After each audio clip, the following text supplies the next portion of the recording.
Hey folks, Jim Thomas here, Fitness Management and Consulting. I appreciate you being at the channel today. And if you've not yet done so, please hit the subscribe button. If you like the information that we provide, consider hitting that like button below. And then also, take a look at the various links below, different ways we can help you grow and develop your business. Now, our topic today are traits of the most successful salespeople. The traits of the most successful salespeople. And you take a look at these and kind of compare them up with some of your top people, or even with yourself if you're one of those, or if you strive to be. How do you match up with some of this and some of the things that maybe you can improve upon, or some of the things that we could even add to the list that maybe you're currently doing right now. And certainly when you're hiring and you're interviewing and you're recruiting, what are we looking for? So let's walk you through some of this, traits of the most successful salespeople. And number one on our list is they care about customers' interest, customers' needs.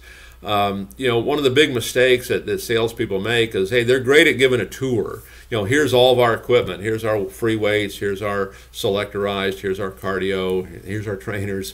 But really what it's about what does the customer want? Customer wants to lose 20 pounds and customer wants to get off medication. And what they care about is solving the customer's problems. Okay, that's what they care about. So be mindful of that. Not only when you're hiring and interviewing, but these can also be things that you look at when you're trying to train somebody, that might be struggling or trying to kind of fix a situation a little bit. Number two, they're confident. Traits of the most successful salespeople, they're confident. How do we do that? How do we recognize that? One of the things that I see is people that are really confident is they have a tendency, I think, they're always looking for solutions. They're always looking for ways to get better. They're not just overly identifying the problem. Okay, they're not just pointing the finger and say, hey, that's what's wrong. It's certainly not me, it's that. Okay, and so people that are confident, they take that accountability and they're looking for solutions. So you want folks that have that high level of confidence, and there can be a fine line sometimes between confidence and arrogance. Okay, if we're truly trying to solve the customer's problems and we're confident, that works pretty good.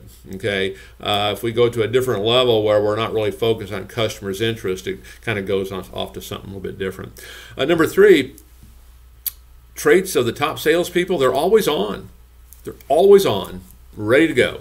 Okay, and it's not a stop-start button. Okay, I recall a salesperson a number of years ago in a club, and he'd been given the okay to leave a little bit early, and he did a great job. He was truly always on, and I'll never forget, he had left, and this couple comes walking in a little bit after he did, and they were prospects. They were registering in. They were sitting down, filling out the needs analysis. All of a sudden, here he comes running in. He had some long hair. That hair was flying. He comes running in. Hey, did I just see a family walk in? Did I just see a family walk in? Can I take them?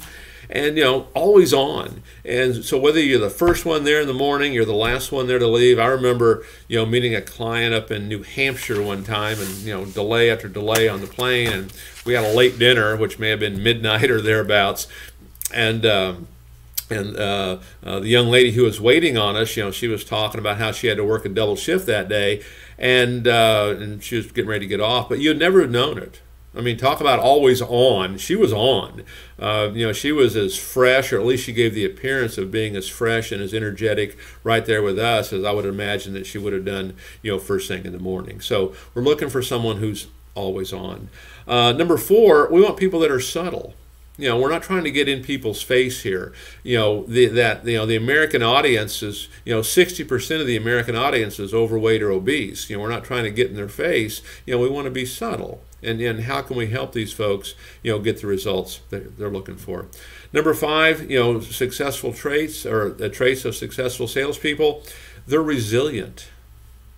You're going to have some no's. You're going to have some no-shows, and you're going to have people say yes but do no. You're going to have some cancels. You're going to have things that don't work out the way we want, and we have to be resilient. We just, in a manner of speaking, it just kind of rolls right off, and we keep going. We're not going to catch that ball. We're not going to catch that negative ball when it gets tossed to us.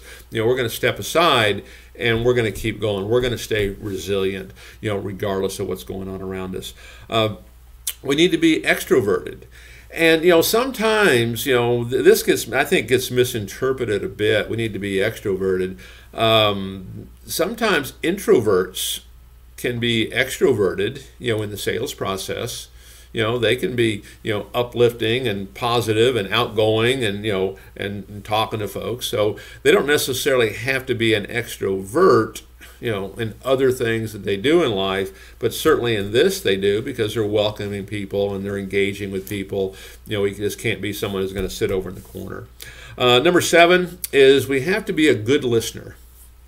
And, I guess the best way to look at this, I guess the biggest problem people have with this, at least salespeople sometimes, that really are not at that high level, there's too much simply waiting for our turn to talk, instead of really listening to what the customer is saying, restating it to make sure we have a good understanding of it, and then here's how we can solve the problem for them. So we want to be good listeners, not just waiting for our turn to talk. Okay? And then finally, we need to be good at multitasking, when it's necessary. Okay? Sometimes multitasking, we get that confused. Like if I'm on the phone with a customer, I don't need to be doing anything else but being on that phone. If I'm with a prospect, I don't need to be doing anything else, when I'm with that prospect. That's the only thing I'm going to do. But you can have throughout the day, you can have numerous things going on, numerous balls in the air, and truthfully, you do need to be a bit of a multitasker, and in some cases, we need to kind of ramp our way up to that. I wouldn't just kind of jump into that. So take a look at these different traits. Which ones do you have? Which ones can you work on? Where could we add to this list? Undoubtedly, there's some additional traits in there. But these are the things that we see that of people that are really great at this. Okay, and not only are they great at it, but there's a tendency they're very consistent with it. Month in, month out, year in, year out in many cases. So top traits, successful salespeople. Folks, my name is Jim Thomas. I appreciate you being here at the channel today. Hope you all have a great day.